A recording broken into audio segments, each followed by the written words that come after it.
हाथ जोड़कर प्रणाम करने के विषय में मनुस्मृति के चौथे अध्याय के 154वें श्लोक में कहा गया है कि अभिवादयेत वृद्धांश कृतांजलि रूपासीत, अर्थात अपने से बड़े एवं वृद्ध जनों को प्रणाम करे तथा उनके सामने हाथ जोड़कर बैठे। हाथ पांव धोने के विषय में मनुस्मृति के चौथे अध्याय के 76वें श्लोक में स्पष्ट रूप से उल्लेखित है कि आर्द्र पादस्तु भुंजित, अर्थात हाथ पांव धोकर भोजन करे।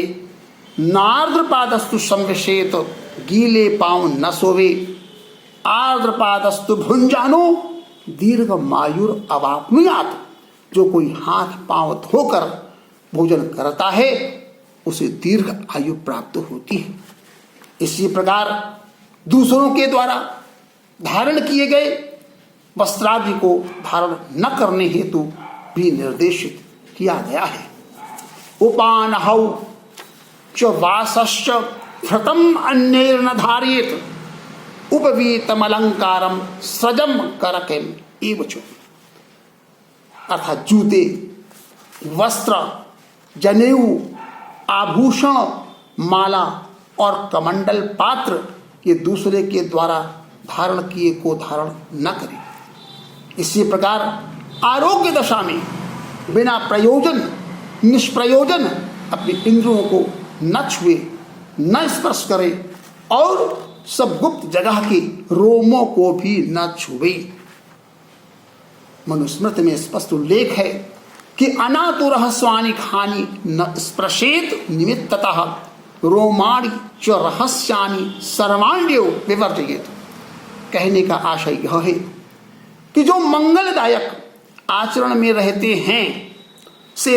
हैं, नित्य अपने को पवित्र रखते हैं और जप तथा हवन करते हैं, ऐसे मनुष्यों को कोई कष्ट नहीं होता। मंगलाचार युक्तानाम नित्यम च प्रयतात्मनाम जपताम जुह्वताम चैव विनिपातो न विद्यते। वास्तव में जीवन क्या है? संयमो खलु जीवनम, संयम ही जीवन है। अगर हम अपना जीवन संयमित रूप से व्यतीत करते हैं तो हमारे स्वास्थ्य की रक्षा होगी, हम निरोगी रहेंगे। यही बातें वेदों में, उपनिषदों में बताई गई हैं, देखे हैं। आवश्यकता है आज हमें उनको अपने आचरण में लाने की, उसको अपनाने की। अंत में मैं संस्कृत